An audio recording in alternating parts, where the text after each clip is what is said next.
할렐루야. 지금 우리 할렐루야 찬양대가 했던 곡, 사실은 베토벤의 합창교향 중에 나온 거죠. 이 곡이요, 굉장히 영감이 있는 것 같아요. 제가 가장 잘 아는 어떤 분이 막 성령의 충만함을 받아가지고 막 처음으로 막 방언을 하는데 이 곡을 가지고 하더라고요. 한참 하도 좋아서 옆에서 한참 봤어요. 내가 아주 음계도 정확하게. 여러분, 찬양할 때 그냥 막연히 듣지 마시고요, 감사하는 마음으로, 기쁜 마음으로 이 찬양대의 그 리듬과 멜로디를 따라서 같이 이렇게 하면요, 보입니다. 뭐가? 양쪽에 천사들이 꽉 와가지고 막 찬양을 도와주는 거 보여요. 아멘 할 사람만 하십시오.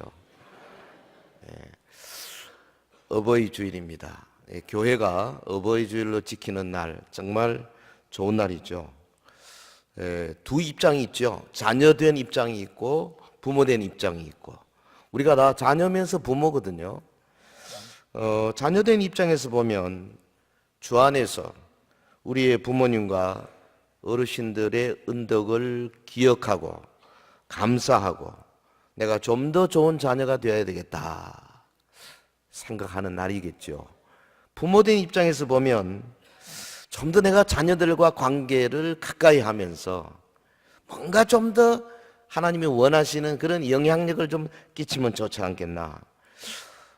우리 가정을 좀 더 천국의 모습으로 가까이 만들면 어떻게 해야 될까? 뭐 이런 생각들을 많이 하셔야 되리라고 생각합니다. 제가 지난 금요 기도회 때문에 서울에서 금요일 아침에 차를 몰고 내려와서 금요 기도회 하고, 어제는 또 저희 어머님 하성애 권사님 연세가 96세입니다. 그래서 그 인터불고 상격동에 있는 거기 가서 17층에 개정 음식점에 가서 식사 같이 나누면서 이런저런 갑자기 뭐 우리 어머니 말씀을 잘하기 시작하시는데 90년 전 이야기를 시작하시는.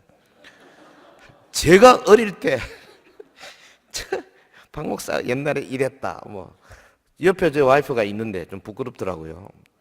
하지만 뭐 얼마나 감사합니까? 그 연세에 지혜와 총명이 쇠퇴하지 아니하고 그 기억력 가지고 그러면서 제 눈치를 살살 봐가면서 이렇게 말씀하시는 것이 너무 좋아요.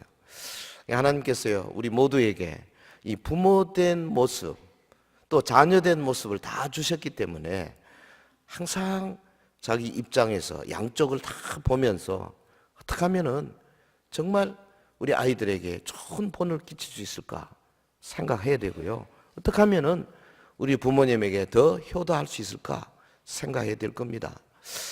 그 며칠 전 이 언론을 달구었던 그 사건 가운데 그 전라북도 부안군의 그 이름이 뭐더라? 중학교 3학년 이슬양이라고. 이슬 15살짜리인데 3년 전에 초등학교 6학년 때 지었던 그 글짓기 대회에서 그 장원을 했죠. 그걸 너무 잘 지어서 어머니의 밥상 뭐 이런 이라는데 가장 받고 싶은 상.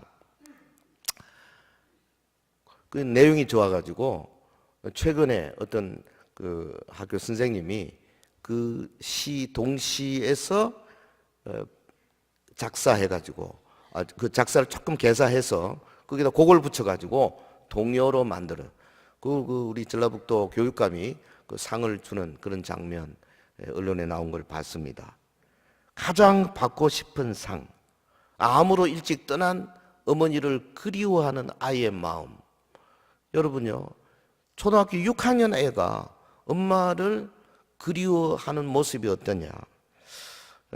엄마와 함께 지냈던 시절, 엄마가 차려주셨던 밥상이 그립습니다. 이렇게 이야기를 하면서요, 시 내용이 대충 이래요. 아무것도 하지 않아도 짜증 섞인 투정에도 어김없이 차려지는 엄마의 밥상. 당연하게 생각되는 그리고 몇 가지 나오면서 또 엄마의 밥상. 세상에서 가장 받고 싶은 엄마 상. 이제 받을 수 없어요. 초등학교 6학년 애가 앞에는 밥상 하다가 뒤에 엄마 상, 시상할 때 상, 요거 워드 플레이 한 겁니다. 야, 요거 어떻게 이렇게 했나. 아주 좋은 작품이에요. 근데 그 전문을 제가 한 2번 읽어봤는데 막 찡 해오는 거예요. 그때 느낀 게 있어요. 이 아이에게 있어서 엄마는 어떤 존재냐. 엄마가 이 어린 아이에게 얼마나 많은 사랑을 베풀어 줬으면 아이가 이런 시를 쓸 수 있을까. 거의 교육감상을 받을 정도 되니까요. 굉장히 하나의 사건이죠. 여러분, 제가 그 시를 읽으면서 그 생각을 했어요. 저도 아들, 딸이 있는데 이제 다 나이가 40이고 이런데요. 여러분들이 나를 쳐다볼 때, 나를 생각할 때 어떤 생각을 할까? 나도 과연 이 정도 대우를 받을 수 있을까? 좀 걱정이 좀 되더라고요. 네. 어버이 주일을 맞이해서 여러분, 부모 되신 여러분들, 내가 대접받아야지. 아닙니다. 성경에 그런 거 없어요. 또 자녀된 여러분들, 이만큼 하면서 됐지. 그거 없습니다. 양쪽을 다 생각하셔야 돼요. 영국의 대문호 셰익스피어가 그런 말을 했지 않습니까? 부모들의 소리는 하나님의 소리다. 부모들은 그들의 자녀들에게 있어서 하늘의 대리자들이기 때문이다. 그랬어요. 그래서 사실 우리 요즘 같이 지금 65세 이상이 우리나라 벌써 6, 7% 고령사에 지나서 이제 한 몇 년 있으면 초고령사에 들어가는 우리나라잖아요. 그러니까 해마다 평균 그 연령이 0.3세인가 4세인가 올라간다 그러잖아요. 돌아가시지는 않고 계속 좋은 나라죠. 근데 이제 너무 오래 사시니까 사실 젊은 분들에게 상당히 이제 앞으로 어려움이 오기는 옵니다. 제가 지금 제가 속해 있는 나눔과 기쁨에서 목사님들이 한 6,500명 되는데 내일하고 모레 경기도 그 곤지암에서 모입니다. 수련회를 모여서 할 주제가 뭐냐? 우리가 어떻게 하면은 전국에 흩어져 있는 이 어려운 분들, 노인들 도울 수 있는 구체적인 방법을 우리가 스스로 좀 인프라를 구축할 것인가, 이 주제를 가지고 모입니다. 제가 이제 이 목사님들 아마 한 1,000명은 올 거라고 봅니다. 그분들을 훈련시켜 가지고 전국에 수만 개 되는 요양시설 그게 파송하고, 또 제가 요양하시는 분들 거기를 다니는 분들을 모아가지고 또 교육하고 하는, 그러니까 교육하는 자들을 교육하는 거죠. 네. 강사를 교육하죠. 할렐루야. 네. 이 강사를 교육하는 게 쉬운 게 아닙니다. 뭐 하기 위해서? 어떻게 하는지 노년의 삶을 좀 더 뭔가 풍성하게 만들고, 그러면서 그분들을 그 수만 개 전국에 있는 요양시설에 있는 어려운 분들에게 뭘 주느냐? 노년의 그 정신 건강 문제도 중요하고 치매 교육도 중요하고 다 중요하지만은 무엇보다도 살아계신 하나님과 장차 우리가 누릴 천국의 소망을 짜매주는 역할, 이걸 해야 된다 그 말이에요. 할렐루야. 그래서 목사님들을 훈련하려고 하는 겁니다. 여러분, 우리나라가 지금 정말 중요한 시점에 와 있습니다. 북한에 시끄럽고 하는 건 당연히 우리가 기도할 제목이지만은 특별히 사랑하는 우리 이 국민들, 지금 연세가 많은 분들을 교회가 직접 나서서 더 열심히 도와주는 그런 교회가 되어야 되지 않겠나, 저는 그렇게 생각을 합니다. 자, 오늘은 그래서 이 구약의 룻기서를 통해서 무너진 한 가정이 어떻게 아름답게 일어나게 되는가, 이 부분에 좀 포커스를 맞춰서 생각하려고 합니다. 가정의 정자가 그 정원할 때 정자와 같은 거잖아요. 그러니까 뭡니까? 가정이 정원과 같아요. 정원에 이 꽃들 정성 들여 가꿔야 이게 제대로 되지요. 가만 내버려 둬 보세요. 뭐 망가지는 겁니다. 마찬가지예요. 가정도 하나님의 말씀으로 지혜로 잘 가꿔야 되는 거죠. 요즘처럼 가정이 무너지고 있는 시대, 정말 우리의 꿈이 뭡니까? 꽃이 만발한 향기로운 그런 정원에서 아이들이 마음껏 뛰놀 수 있는 행복한 가정 이루는 거, 이거 얼마나 좋은 겁니까? 그러기 위해서 어떻게 해야 될 것이냐? 비록 지금은 고달프고 삭막하고 사막과 같은 삶이라 할지라도, 내일을 기약하기 어려운 환경이라 할지라도, 그러나 그 속에서 하나님을 향한 믿음과 사랑, 그리고 가족 상호 안의 사랑과 신뢰만 있다면은 하나님은 사막 속에서도 아름다운 가정을 이루어낼 수 있는 그런 능력이 있는 분이거든요. 할렐루야. 우리나라가 절대 헬 조선이 아니에요. 세계적으로 비춰봐도 우리가 정말 2차 세계대전 이후에 이만큼 잘 사는 나라로 된 거는, 여러분 식민지에서 이처럼 3만 불이 넘는 OECD 국가, 특별히 선진국 대열에 올라선 나라는 우리나라밖에 없잖아요. 이런 나라를 참 이상한 사람들이 자꾸만 안 좋게 보고, 거기에 우리가 세뇌가 되어가지고 우리나라에 와서 일하고 있는 이주 노동자들 한번 물어보십시오. 이 땅이 얼마나 좋은 땅인지. 방글라데시나 파키스탄이나 인도네시아나 베트남이나 뭐 라오스, 캄보디아, 이런 나라 사람들을 여기 와서 일을 많이 하고 있잖아요. 물어보십시오. 꿈을 꾸지 않습니까? 코리안 드림. 하나님이 이만큼 축복했어요. 이제는 정말 우리가 성숙해져야 될 텐데요. 저는 볼 때 진실로 성숙한 나라는 인간적인 사고방식, 철학 절대 안 됩니다. 그걸 저는 영원하신 분 하나님의 말씀으로만이 정말 놀라운 기적 같은 아름다운 나라를 만들 수 있고 아름다운 가정을 이룰 수 있는 줄 믿습니다. 룻기 보십시오. 룻기서의 주인공 룻, 여성이면서 이방인이에요. 모압 여자예요. 근데 그 모압 여자의 이름을 따서 책명을 룻기. 진짜 이 룻이라는 이름, 복된 이름이 돼버린 거죠. 유일합니다. 전국에. 성경 66권 가운데 여자 이름 에스더서 하나 더 있지만, 그러나 룻은, 에스더는 유대 여자고 룻은 이방 여자잖아요. 그런데 내용 면에서는 뭐 그렇게 어려운 건 아니죠. 하지만 이게 이 속에 구속사적인 비밀을 잘 간직하고 있고, 그 다음에 룻기 1장, 2장, 3장, 4장 전체가 매우 아름다운 시적인 운율을 가지고 있어요.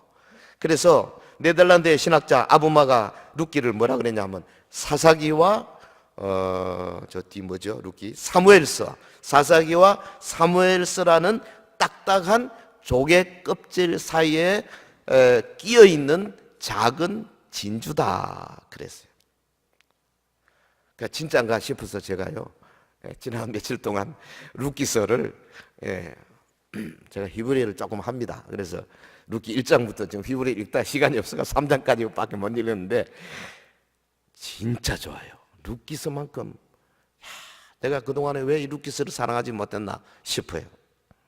형식상 나오미라고 하는 여자가 이제 그 주체가 돼가지고 베들레헴에서 모압으로 이주하고, 거기서 남편과 두 아들 죽고 다시 베들레헴으로 귀향하고 거기서 복을 받고, 그러니까 이주, 상실, 귀향, 회복, 이런 프레임, 이런 틀에 의해서 룻기가 진행되죠.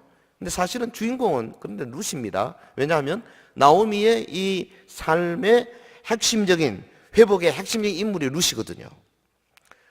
얼마나 이 저자가 문학적으로 아주 신경을 많이 쓰냐면, 룻기 1장 1절에서 5절까지 보면 나오미의 그 피폐한 삶을 묘사하고 있죠. 베들레헴 떠나가지고 남편 죽고 두 아들 죽으니 얼마나 정말 어렵겠습니까? 며느리 둘만 남아. 그러니까 여자들 셋만 남은 거예요. 그 룻기 1장 1절에서 5절까지의 피폐한 삶을 묘사하는 히브리어 단어가 71입니다. 그런데 마지막에 4장에 가서 이게 며느리 룻이 보아스와 결혼하고 애를 낳았죠. 오벳을 낳았잖아요. 나오미가 오벳을 안고 막 좋아하는, 행복해하는 그런 모습을 그리고 있는 4장 13절에서 17절까지 요것도 히브리어 단어가 71입니다. 그러니까 뭐냐 하면 처음에 상실한 삶 71 단어로, 회복된 삶 71 단어로 두 개를 딱 갖다 놓고 지금 문학적으로 작품을 만들고 있는 거예요. 하나님께서 이 속에 뭘 담아놨느냐, 행복한 가정이 되려면 어떻게 해야 되느냐 명확하게 보여줬어요. 왜 하나님의 땅인 베들레헴을 떠나냐 이겁니다. 여러분, 베들레헴을 떠난 것은 영적으로 보면, 상징적으로 보면 교회 떠난 겁니다. 교회 떠나면 죽어요. 믿으시면 아멘. 영적으로 죽는다 그 말이에요. 이 떠난다는 말은 실제로 완전히 떠날 수도 있지만은 마음으로 떠나는 것도 교회 떠나는 거예요. 교회는 절대 떠나면 안 됩니다. 교회는 그냥 붙들어야 돼요. 오토바이 타보시죠. 예, 앞에 부릉부릉 하면 안 잡으면 떨어져. 꽉 잡아야 돼요. 꽉. 교회는 하여튼 쑥 들어와야 돼요. 보세요. 가나안 땅을, 하나님께서 주신 약속의 땅을 떠나서 모압으로 간 거는 뭡니까? 쇠속에 빠졌다는 이야기예요. 영적으로 보면은. 그리고 남편 또 아들 둘 다 잃어버리고 완전히 피폐된 상태가 되어버렸지 않습니까? 근데 다시 돌아온다? 뭡니까? 신앙을 회복하는 거죠. 믿음을 회복하고 돌아왔을 때 하나님께서 놀랍게 복을 주시는 이 아름다운 모습을 1장, 2장, 3장, 4장을 통해서 우리에게 잘 보여주고 있습니다. 자, 요거를 한 세 가지로 요약해서 아름다운 가정의 모습을 생각하겠습니다. 나오미와 룻의 가정이 아름다운 가정이 된 비결, 이들의 가정에서 발견하는 영롱한 보석은 어떤 것인가? 첫째는 우선 고부간에 신앙과 사랑이 일치되는 거예요. 다시 말하면 믿음과 사랑의 조화되는 겁니다. 사랑만 있다고 좋은 가정 아니에요. 서로 막 사랑한다고 믿음이 있어야 돼요. 믿음만 좋다고 좋은 가정 아닙니다. 지키고 서로 사랑하고 희생하고 껴안고 이래야 되는 거예요. 교회 생활 열심히 한다고 가정을 등하시면 안 된다 이 말이죠. 이 신앙과 사랑이 조화되는 가정. 자, 볼까요? 1장 16절 우리 화면 주십시오. 1장 16절 룻이 이르되, 우리 같이 한번 큰 소리로 17절까지 계속 하나님 말씀 같이 봉독합니다. 룻이 이르되 내게 어머니를 떠나며 어머니를 따르지 말고 돌아가라 강권하지 마옵소서. 어머니께서 가시는 곳에 나도 가고 어머니께서 머무시는 곳에서 나도 머물겠나이다. 어머니의 백성이 나의 백성이 되고 어머니의 하나님이 나의 하나님이 되시리니 어머니께서 죽으시는 곳에서 나도 죽어 거기 묻힐 것이라. 만일 내가 죽는 일 외에 어머니를 떠나면 여호와께서 내게 벌을 내리시고 더 내리시기를 원하나이다 하는지라. 네. 이 내용 가운데 우리가 느끼는, 물론 구절 하나하나가 전부 운율이 있는 시로 되어 있습니다만은 말씀 한마디 한마디 속에 막 사랑과 믿음이 절절히 배어 있잖아요. 여러분, 말씀 없는 곳 모압 땅으로 간 것부터 잘못이죠. 그런데 나오미가 며느리들에게 보여주고 있는 믿음의 모습을 특별히 룻이 붙잡은 겁니다. 그 시어머니의 믿음을 본 거예요. 그리고 시어머니가 며느리들을 얼마나 사랑하는지를 본 겁니다. 거기서 효도가 나오고 순종이 나오고 사랑이 나오는 거 아니겠어요? 흉년을 피해서 행복을 찾아간 그곳에서 10년 만에 남은 것은 남편 잃어버린 여자 셋만 남았다 그 말이죠. 고향으로 돌아갈 결심 참 잘한 겁니다. 돌아가야죠. 돌아가야 돼요, 여러분. 예? 믿음으로 돌아가야 됩니다. 처음 우리 은혜 받은 장소로 돌아가야 됩니다. 내가 처음 성령 충만해가지고 마음이 막 뜨거운 그곳으로 가야 됩니다. 옛날에 그 무슨 영화 있었죠? 나 돌아갈래! 하는 거 있죠. 난 그거 좋더라고. 박하사탕인가? 돌아가세요, 제발. 누가 은혜 받았다 그러면 아이고야, 나도 왕년에 그랬어. 그러면 안 돼요. 왕년에 그러면 되나? 지금 해야지, 지금. 돌아갑시다. 돌아가는데 가장 쉬운 방법은 제가 알려드릴게요. 오늘 금요 기도에 오는 길입니다. 금요 기도에 참석하세요. 그래야 돌아갈 수 있어요. 집에서 아무리 애써봐야 힘들 겁니다. 내 혼자 힘으로 안 돼요. 성도들이 같이 모인 자리에서 성령이 역사하고 성령 충만한 메신저가 성령 충만한 말씀을 전할 때 그게 그냥 하나님께서 하늘의 문을 여시고 막 부어주시고, 그래서 내 속에 돌아가야지 일어나고 두주모 불 끈지게 되고. 왜 아멘 안 해요? 소프라노 가까우니까 말끝마다 아멘 해야 돼요. 하나님께서요 우리에게 주시는 가장 기쁜 소식은 뭐냐? 돌아와라, 내가 복 주겠다. 왕년만 따지지 마라. 예. 여러분 룻기 거기 1장 8절에 18절 나오는 세 번의 대화 속에서 나오미가 자부들의 행복을 위하여 자부들을 기어코 모압의 그 땅에 거기 있는 모압에 어떤 남자들에게 시집 보내서 저들을 잘 살게 해주겠다 간절한 마음이 있어요. 왜? 베들레헴 가는데요, 이방 여인 데리고 가가지고 어떡하겠습니까? 다 죽습니다, 잘못하면. 요즘이요 여자들이 오히려 뭐 일거리도 많지만 옛날에는요 남편 죽고 나면 그냥 굶어 죽는 겁니다. 그래서 성경에 보면은 고아와 과부를 절대로 외면하지 마라 교회들에게 계속 말하는 이유가 뭐냐면 남편 없으면요 먹을 길이 막막한 거예요. 그러니까 이방 여자를 데려가 어떡하겠습니까? 그러니 야 너희들은 여기 남아있어라. 예? 거기 1장 12절에서 13절 내용 보면요 성경에 찾기 어려운 하나의 그 대꾸절입니다. 패럴렐리즘, 사중 반복 평행 대꾸라 그래요. 한번 볼까요? 12절에 보면 나는 늙었으니 남편을 두지 못할지라 가령 내가 소망이 있다고 말한다든지, 거기 한 짝입니다. 12절 오늘 밤에 남편을 두어 아들 둘을 낳는다 하더라도, 그것도 한 짝이에요. 그 다음에 13절 너희가 어찌 그들이 자라기를 기다리겠으며 어찌 남편 없이 지내겠다고 결심하겠느냐, 그것도 한 짝이에요. 그 다음에 나는 너희로 말미암아 더욱 마음이 아프도다 여호와의 손이 나를 치셨으므로. 요게요 짝이 4개입니다. 막 속에서요 복받쳐 오르는 이 나오미의 회한 애틋한 사랑의 정, 이걸 여기다가 표현하고 있지 않습니까? 그러니까 4번 사용하면서 강렬한 박진감이 있고 열정을 생동 있게 표출하고 있어요. 여기 지금 이런 걸요 이 원어로 읽으면 정말 죽습니다. 주가 좋아가지고 이야, 그냥 어쩔 줄을 모르게 되는 거예요.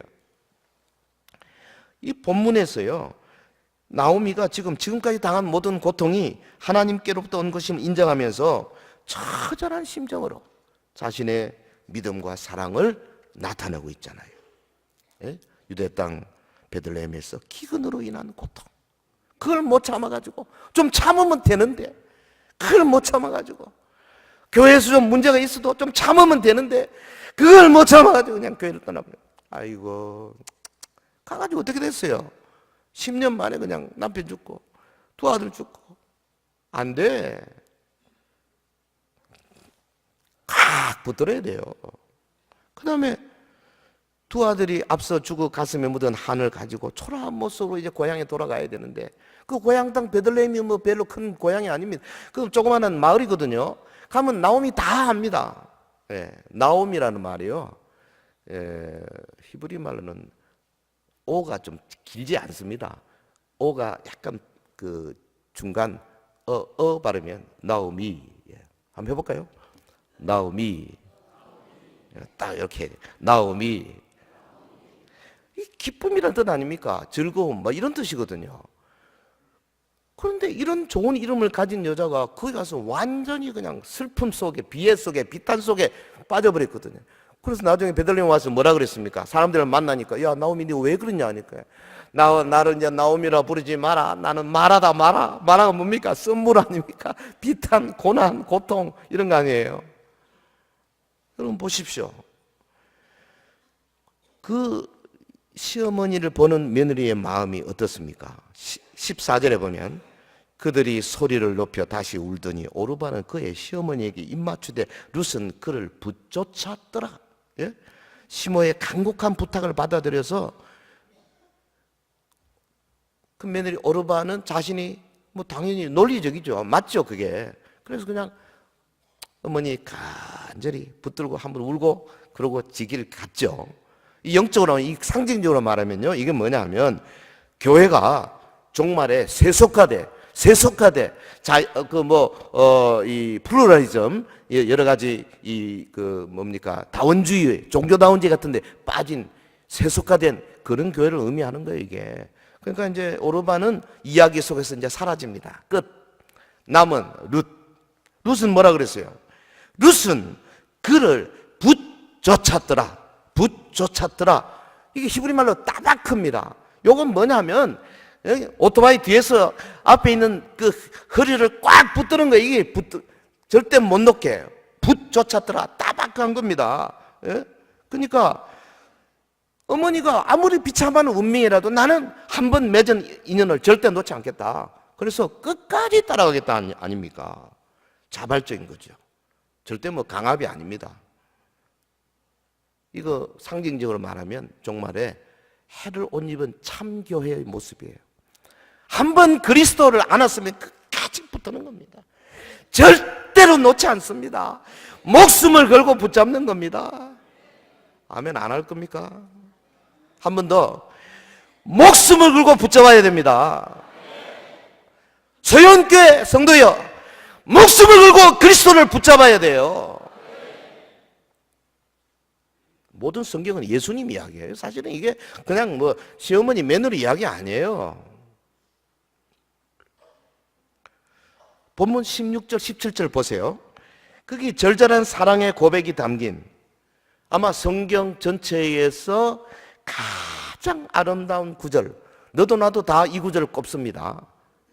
16절 내게 어머니를 떠나며 어머니를 따르지 말고 돌아가라 강권하지 마옵소서. 어머니께서 가시는 곳에 나도 가고 어머니께서 머무시는 곳에서 나도 머물겠나이다.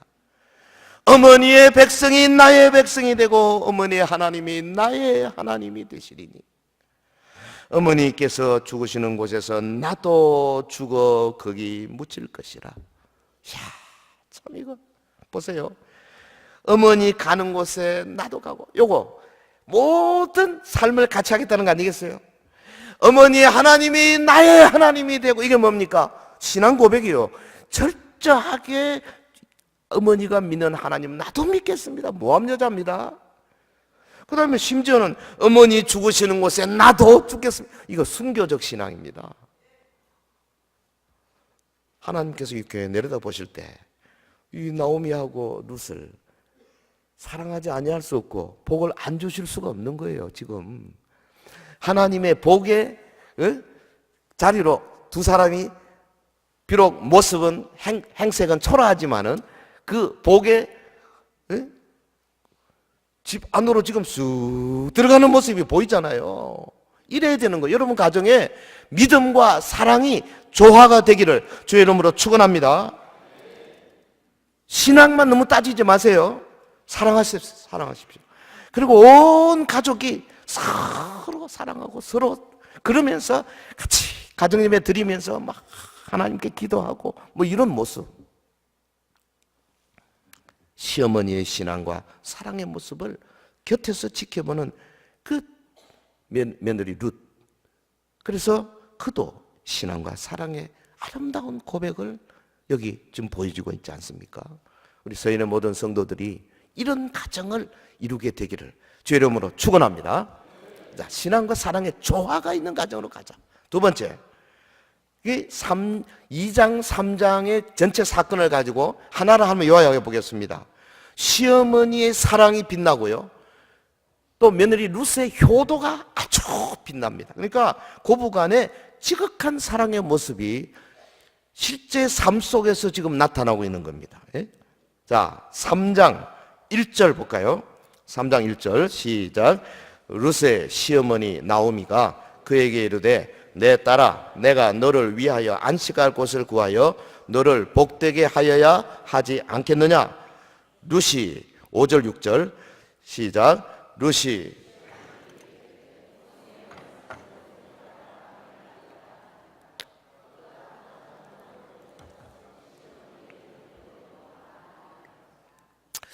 나오미를 보면 또 친정어머니 같아요. 아니 시어머니가 며느리를 어떻게든지 끼안고 있겠다는 게 아닙니다. 어떡하니 지금 결혼시키려고 막 참 나오미 이름이 참 좋아요. 그 2장에 보면 루시 이삭 죽구로 나가서 누구를 만났냐? 베들레헴의 유력자 보아스를 만났다고 보고하잖아요. 그 보아스가 누구냐 하면 나오미의 남편 엘리멜렉의 친척이거든요. 그러니 나오미가 딱 생각한 겁니다. 아, 하나님이 어떻게 해서 얘하고 보아스를 만나게 해주셨나? 딱 생각한 거죠. 하나님의 인도를. 아, 우리의 기업을 물을 자다.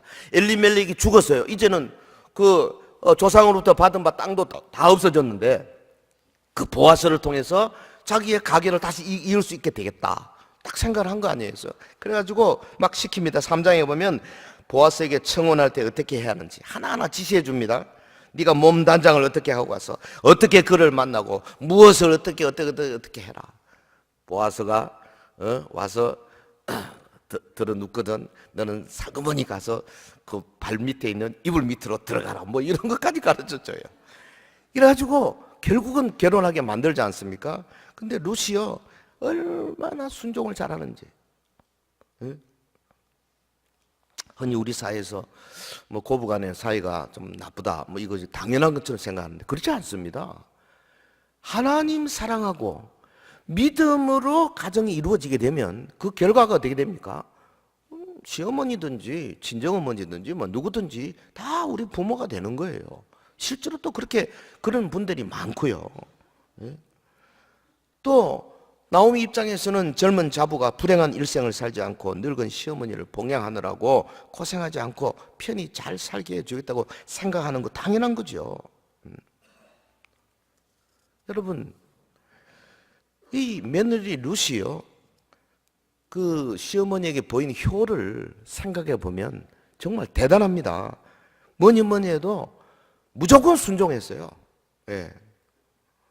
루시 시어머니 이르되 어머니의 말씀대로 내가 다 행하리이다 하니라. 그러고는 그대로 타작마당으로 내려갔어요. 루시 중노동이죠. 베들레헴 햇살 뜨거운데요. 그냥 이삭 죽기 그게 쉬운 게 아닙니다.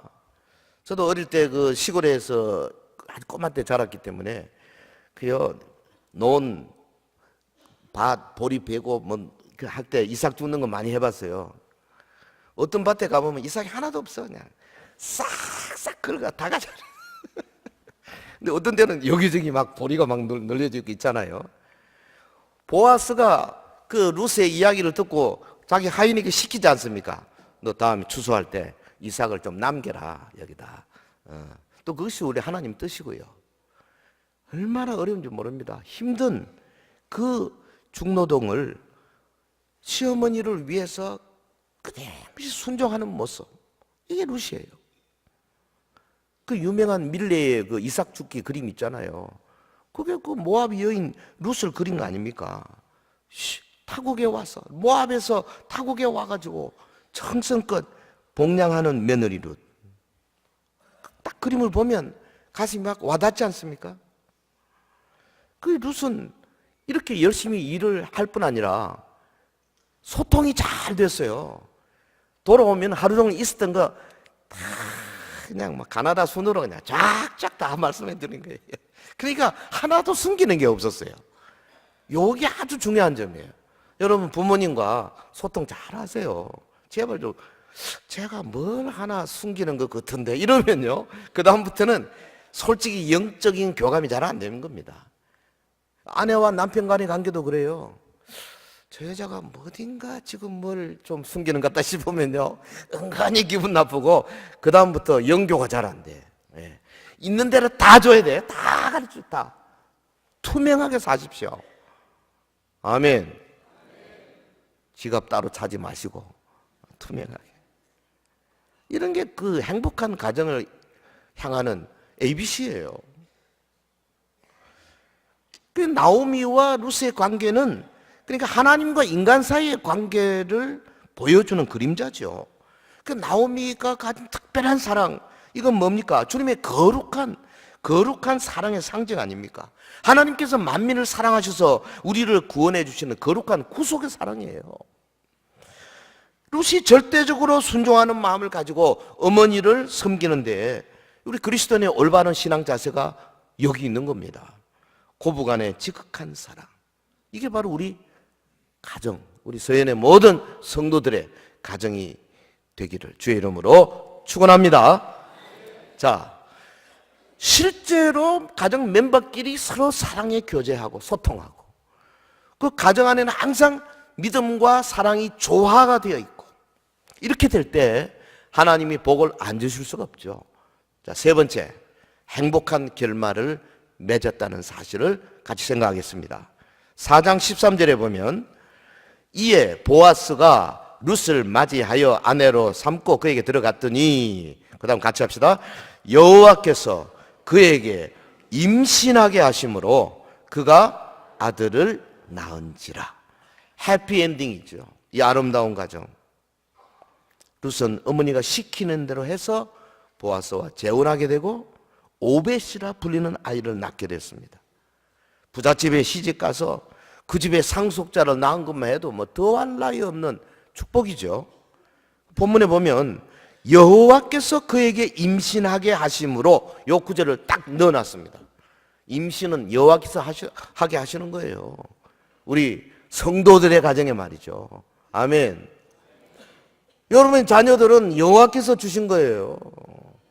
요거 내 거다 마음대로 때리고 뭐 학대하고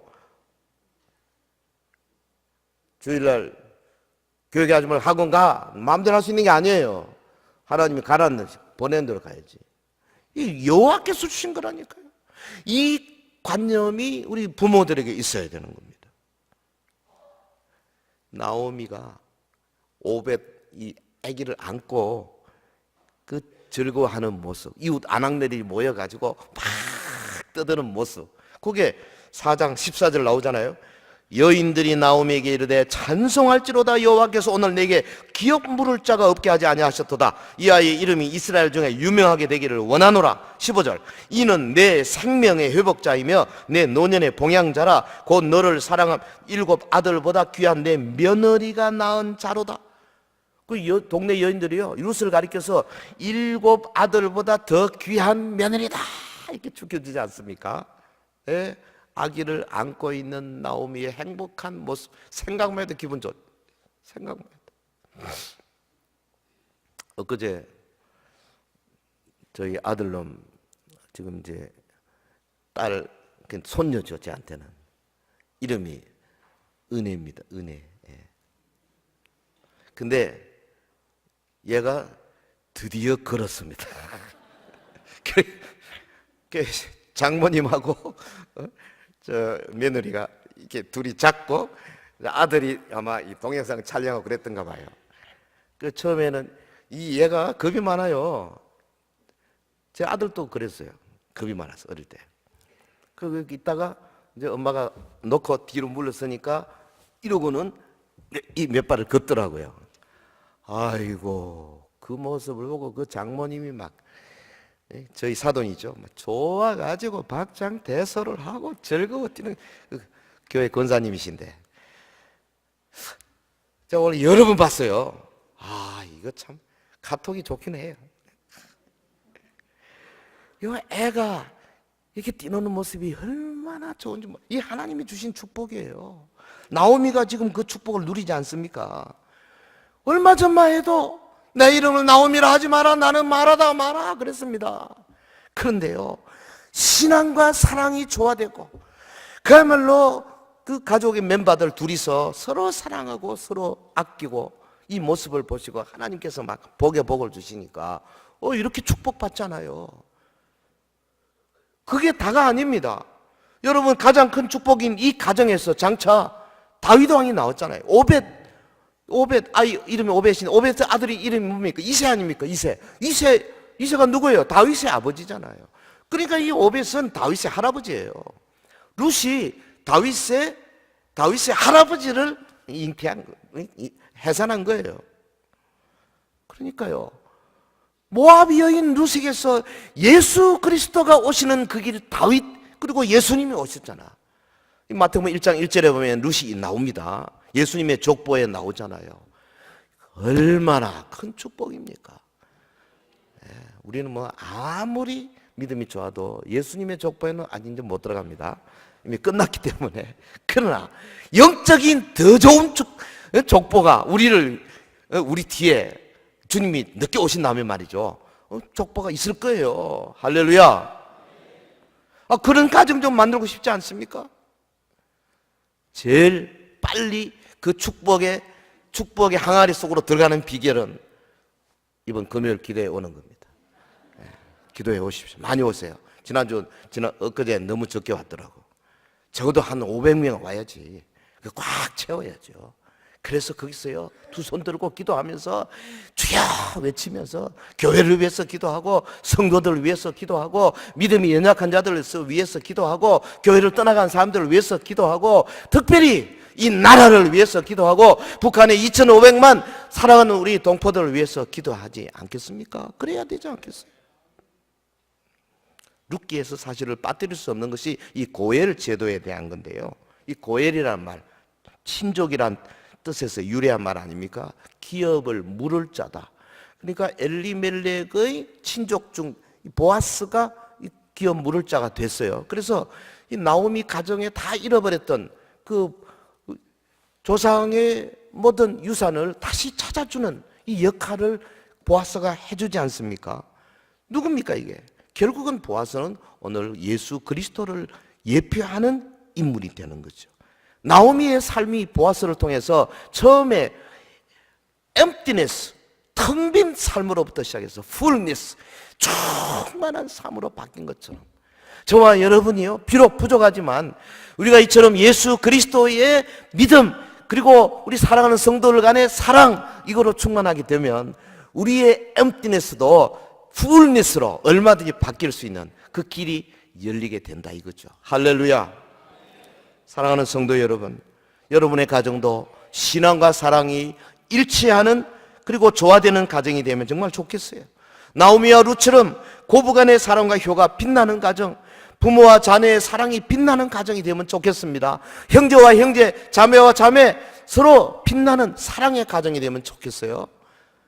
나아가서 여러분의 삶이 정말 텅 빈 삶에서부터 충만한 삶이 될 수 있도록 교회를 통해서 여러분의 삶을 하나님께 온전히 맡기십시오. 그럴 때 하나님께서 그냥 모일 때마다 하늘을 여시고 여러분 속에 있는 혼과 영과 관절과 골수를 찔러 쪼개는 아름다운 말씀으로 여러분을 풍성하게 만들어 주실 줄 믿습니다. 기도하겠습니다.